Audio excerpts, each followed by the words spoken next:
Silver screen presenting जिबारो। कहानी की शुरुआत में जंगल के बीचों बीच हमें कुछ योद्धाओं को दिखाया जाता है जो लगातार आगे बढ़ रहे होते हैं। इन योद्धाओं में सबसे आगे जिबारो होता है। इन योद्धाओं को देख के ऐसा लगता है कि या किसी दूसरे राज्यों के ऊपर कब्जा करते हैं और उन्हें लूट लेते हैं। अब ये जंगल में एक जगह रुकने का फैसला करते हैं जहाँ जिबारो अपने घोड़े को एक पेड़ के तने से बांधकर पास की झील में पानी पीने के लिए चला जाता है। और जब वो झील के पास पहुंचता है तो देखता है कि पानी के अंदर सोने का एक टुकड़ा पड़ा हुआ है, जिसे देखकर वो हैरान हो जाता है। वैसे भी इन योद्धाओं का यही काम है, ये दूसरे राज्यों को लूटते हैं। जिबारो को नहीं पता होता है कि पानी के अंदर से उसे कोई देख रहा है। जिबारो वहां से जाने लगता है और उसे महसूस होता है कि उसके पीछे कोई है, पर वो जब पीछे देखता है तो वहां पर कोई नहीं होता है। उसके जाने के बाद पानी के अंदर से एक गोल्डन लेडी निकलती है जिसका नाम सायरन होता है। और सायरन ना अजीब सा डांस करना शुरू कर देती है। डांस करने के बाद वो जोर से चिल्लाती है और उसकी चीख की आवाज सुनकर वहाँ आसपास जितने भी सोल्जर होते हैं सब के सब उसकी तरफ खींचे चले जाते हैं। दरअसल उसकी आवाज से हर कोई मंत्र मुक्त हो जाता है और जब वो सायरन को देखते हैं तो हर कोई उसे पाना चाहता है। और उसे पाने की होड़ में जब वो उसकी तरफ बढ़ते हैं तो एक दूसरे की तलवार से ही उनकी मृत्यु हो जाती है और जितने बचते हैं वो पानी में डूब जाते हैं। और इस तरह से सायरन की चीख की आवाज से यहाँ सब के सब मारे जाते हैं। सिर्फ एक ही योद्धा बचता है जो होता है जिबारो। जिबारो को देखते और जोर से चिल्लाती है, लेकिन उसके चिल्लाने की आवाज का उस पर कोई असर नहीं पड़ता क्योंकि वो एक डेफ है, यानी कि उसके पास सुनने की शक्ति नहीं है। और यह देखकर सायरन हैरान हो जाती है क्योंकि आज तक कोई भी उसकी मैजिकल आवाज से नहीं बच पाया, लेकिन उसकी आवाज जिबारो के ऊपर कोई असर नहीं कर पा रही होती है। उसे लगता है कि शायद उसका मैजिक जिबारो के ऊपर काम नहीं कर पा रहा है। वो पानी के अंदर चली जाती है। जिबारो भी बहुत ज्यादा डरा हुआ होता है क्योंकि उसके सभी साथी मारे गए हैं। लेकिन सायरन ने एक बार फिर से पानी के अंदर से अपना सर बाहर निकाला और जिबारो को देखती है। दरअसल जिबारो की तरफ अब वह अट्रैक्ट हो रही है। उसे लगता है कि इसके अंदर कोई खास बात है, इसलिए उसकी आवाज का, उसके मैजिक का उस पर कोई असर नहीं हो रहा है। जिबारो वो अपना घोड़ा लेकर इस जगह से भाग जाता है और थोड़ी दूर जाने के बाद वो एक पेड़ से टकराकर बेहोश हो जाता है। कुछ देर के बाद उसे होश आता है। अब वो अपना सफर पैदल ही तय करता है। चलते चलते बहुत ज्यादा थक गया है, इसलिए नदी के किनारे वो सो जाता है। जब वो रात को सो रहा होता है तो वहाँ पर सायरन आती है और उसे पाने के लिए बहुत उत्सुक है। वो उसके आसपास डांस करती है, लेकिन जिबारो जो कि एक डेफ है वो सुन नहीं सकता, इसलिए उसे सायरन की प्रेजेंस के बारे में कोई जानकारी नहीं होती है और सायरन उसके पास ही सो जाती है। अगली सुबह जब जिबारो की नींद खुल जाती है तो वो अपने पास सायरन को देखती है और उसे देखते ही रह जाती है क्योंकि उसका पूरा शरीर सोने का होता है। जिबारो सायरन को देखते ही रह जाता है क्योंकि उसका शरीर सोने का होता है।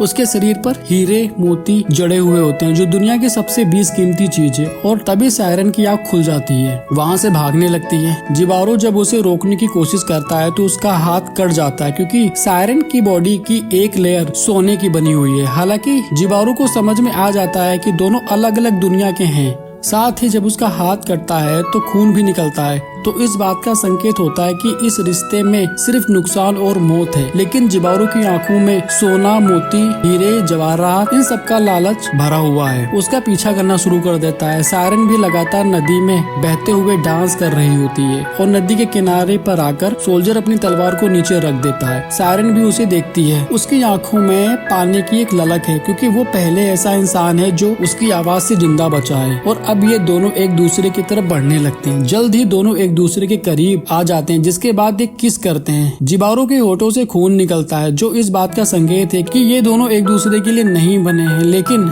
जिबारो सोने, चांदी और जेवरात के लालच को पूरा करना चाहता है। जिबारो अपनी सोने, चांदी और जेवरात की लालच को पूरा करना चाहता है, जबकि सायरन अपने लस्ट को पूरा करना चाहते हैं। ये दोनों एक दूसरे के करीब आए हैं क्योंकि इन दोनों के मन में अपने अपने लिए लालच है। ये दोनों एक दूसरे के बारे में बिल्कुल भी नहीं सोचते हैं। अब जब एक दूसरे के करीब होते हैं तो जिबारो सायरन के ऊपर अपने सर से हमला करके उसे बेहोश कर देता है, जिसके बाद उसे सायरन की बॉडी से उसके सभी जेवर, सभी ज्वेलरी जो कि बहुत बेशकीमती होती है निकालना शुरू कर देता है। साथ ही साथ उसकी स्किन जो सोने की थी उसे भी निकाल देता है और उसे निकालते हुए सायरन बहुत ज्यादा इंजर्ड हो जाती है। पर जिबारो को उसकी चोट से, उसके दर्द से कोई फर्क नहीं पड़ता।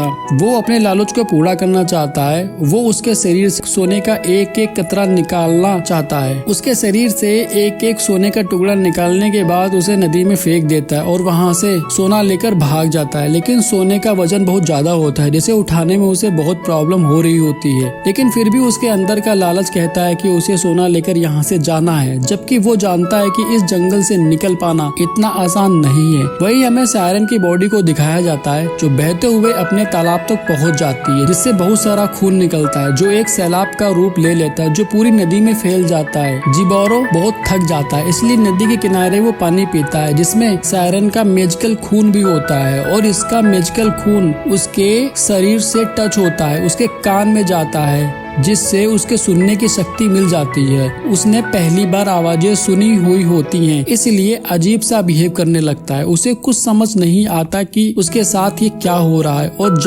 जल्दी ही वह अपने आप को शांत करता है और यहाँ से निकलने की तैयारी करने लगता है। वही सायरन को दिखाया जाता है जो पानी से बाहर आई है। वो अब भी जिंदा होती है और जब वो अपने शरीर को देखती है तो उसे बहुत दुख होता है, क्योंकि उसके सुंदर जेवरात जो कि उसके शरीर की शोभा बढ़ाते थे, जिन पर उसे गुरूर था, वो सब के सब अब जिबारो लेकर जा चुका है और इसी के साथ साथ उसका घमंड भी टूट जाता है। दरअसल उसे ऐसा लग रहा था कि जिबारो उसे पसंद करता है, लेकिन अब उसे पता चल गया है कि जिबारो सिर्फ उसके सोने चांदी और हीरे जवाहरात के लिए उसके पास था। और वही हमें जिबारो को दिखाया जाता है जो नदी के किनारे है। सायरन उसे देख लेती है और दर्द से चिल्लाने लगती है। अब जिबारो सुन सकता है, इसलिए वो उसकी आवाज की तरफ अट्रैक्ट होने लगता है। वो चाहकर भी अपने आप को रोक नहीं पाता है और जब सायरन देखती है तो उसे देखकर चिल्लाती है, जिसके बाद जिबारो बड़ी तेजी से घूमता हुआ डांस करता हुआ उसकी तरफ खिंचा चला जाता है और उसका वही हश्र होता है जो उसके सभी साथियों का हुआ था। पानी के नीचे बहुत सारी स्कल्स दिखाई जाती हैं, जिसका मतलब यह है कि सायरन यहाँ पर हजारों लोगों को मार चुकी है। अब सायरन के पास भी कुछ नहीं बचा। जो उसके शरीर की सुंदरता थी, वो उसकी ज्वेलरी थी, उसे जिस पर गर्व था, अब वो उसे छीन चुका है। यह पूरी की पूरी कहानी आज की दुनिया को रिप्रेजेंट करती है, जहाँ पर हर एक इंसान दूसरे इंसान से किसी न किसी लालच, किसी न किसी कारण से जुड़ा हुआ है। जिस तरह जिबारो आयरन के पास गया क्योंकि उसे उसका सोना, हीरा, मोती, जवाहरात चाहिए थे, वही सायरन भी जिबारो के पास इसलिए गए क्योंकि वह अपनी लस्ट को पूरा करना चाहते थे। इन दोनों के मन में एक दूसरे को इस्तेमाल करने का लालच था। बुरे काम का बुरा अंत ही होता है। जिस तरह जिबारो के मन में सोने का लालच था, उसने सोने को पा तो लिया, लेकिन वही सोना उसकी मौत का कारण बना। सायरन जिसने कई लोगों को मारा था, उसी में से एक शख्स ने उसको अपना शिकार बना लिया। उसी शख्स ने उसकी वो हालत कर दी जिसके बारे में उसने कभी सोचा भी नहीं था। उसकी सारी ज्वेलरी जिस पर उसे कभी गुरूर था, वह सब कुछ उसने छीन लिया गया। आज की दुनिया में इंसान उतना क्रूर है जितना कि जिबारो था। उसने सायरन की बॉडी से सोना निकालते हुए उसे बहुत जख्मी किया था, बहुत दर्द पहुंचा था उसे। आज की दुनिया में भी इंसान अपनी लालच को पूरा करने के लिए कब वो एक दूसरे इंसान को किसी भी तरीके की तकलीफ देने से पहले सोचता तक नहीं है। जिस तरह सायरन ने अपने लक्ष्य को पूरा करने के लिए बहुत बड़ा रिस्क लिया, ये जानने के बाद भी कि वो एक सोल्जर है। ये दोनों अलग अलग दुनिया के हैं। आज की दुनिया में भी इंसान अपनी लस्ट को, अपने लालच को पूरा करने के लिए हर तरह के रिस्क लेने के लिए तैयार है, भले उसे उसकी जान क्यों ना चली जाए। भले ही हमें जिबारो की कहानी एक एनिमेटेड सिंपल सी लगती है, लेकिन इसके पीछे बहुत सारे हिडन मिसिंग मैसेज हैं जो बार बार आपको देखने पर पता चलेंगे। नेटफ्लिक्स पर आप इस एपिसोड को देख सकते हैं। उम्मीद करते हैं कि यह कहानी आपको पसंद आई होगी।